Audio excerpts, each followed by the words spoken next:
मैं कर रहा हूँ वक्त बिल पर बात, मैं दे रहा हूँ मोदी जी को साथ, मैं दे रहा हूँ मोदी जी को साथ, इसलिए कांग्रेस को मैं दिखा रहा हूँ हाथ। मोदी जी तो मुसलमानों की बात करते हैं, मोदी जी तो मुसलमानों की बात करते हैं, लेकिन कांग्रेस वाले मुसलमानों का आघात करते हैं। मोदी जी तो गरीबों की बात करते हैं और हमेशा नरेंद्र मोदी जी ने मुसलमानों की, माइनॉरिटी की, दलितों की, गरीबों की बात की है। अध्यक्ष महोदय, ये बिल जो है बिल बहुत ही सभी मुसलमानों को, मैक्सिमम मुसलमानों को, 90% मुसलमानों को न्याय देने वाला बिल है। ये जो बिल है ये बिल असंवैधानिक नहीं है। डॉक्टर बाबा साहब अम्बेडकर जी ने संविधान बनाया, उस पार्टी से मैं आता हूं। मेरी पार्टी आरपीआई है, रिपब्लिकन पार्टी ऑफ इंडिया, और मेरी पार्टी मोदी साहब के साथ, एनडीए के साथ है। ये जो बिल है बिल मुसलमानों पर आज तक अन्याय होता रहा। Congress party divide and rule की पॉलिसी करने का काम करती रही और मुसलमानों को, दलितों को न्याय नहीं मिलता था। आज मुझे लगता है कि जो ये बिल आया है, हमारे किरण रिजिजू जो ट्राइबल कम्युनिटी के बुद्धिस्ट है, माइनॉरिटी के हैं, और इसीलिए मैं बताना चाहता हूं कि हम किसी को भी नहीं जाएंगे शरण, हम किसी को भी नहीं जाएंगे शरण, क्योंकि माइनॉरिटी के मिनिस्टर है रिजिजू किरण।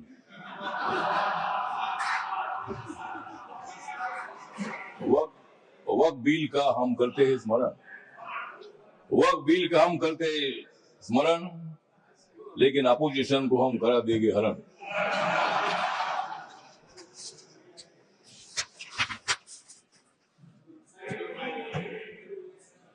नरेंद्र मोदी जी है मुसलमानों के सच्चे वाली, नरेंद्र मोदी जी मुसलमानों के सच्चे वाली।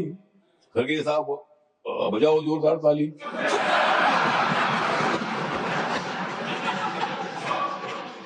मत दे दो रोज मोदी साहब को गाली, मत दे दो रोज मोदी साहब को गाली, नहीं तो कुर्सी करो खाली। विरोधी दलों की रात हो रही है काली, विरोधी दलों की रात हो रही है काली, नड्डा सा बजाओ तुम भी ताली।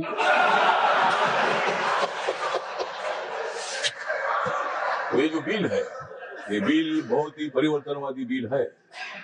ये बिल हिंदू, मुसलमान, सिख, ईसाई, बुद्धिस्ट लोगों को जोड़ने वाला ये बिल है। ये जो बिल है ये बिल असंवैधानिक नहीं है, जिस तरह आप बता रहे खड़गे साहब। संविधान बाबा साहब ने लिखा है, आप भी बाबा साहब के अनुयायी है, मैं भी अनुयायी हूँ।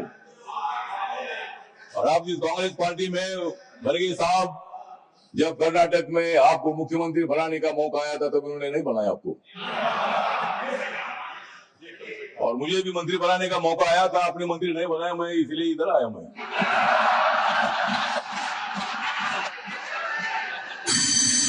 लेकिन मैं आया, लेकिन आपने मंत्री पद का विषय नहीं है।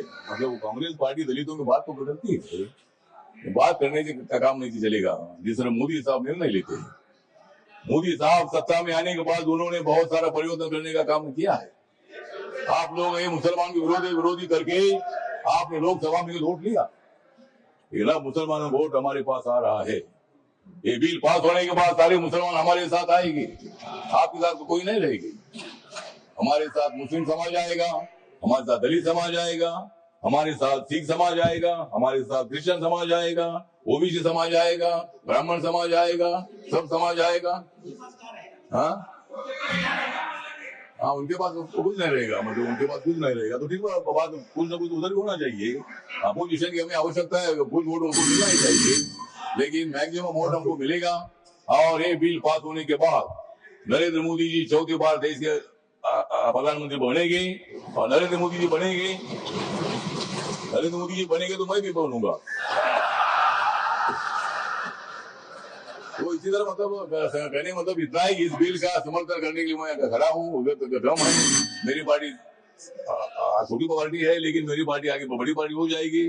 लेकिन अभी मैं अकेला मेंबर हूँ, लेकिन मैं जो मेरी पार्टी है, ये पार्टी बिल का समर्थन करती है, और ये बिल लोकसभा में पास हुआ है, ये राज्यसभा में भी पास हो जाएगा, और हम मुसलमानों का कल्याण करने के लिए हम आगे बढ़ते रहेंगे। इतना ही मैं बात करता हूँ।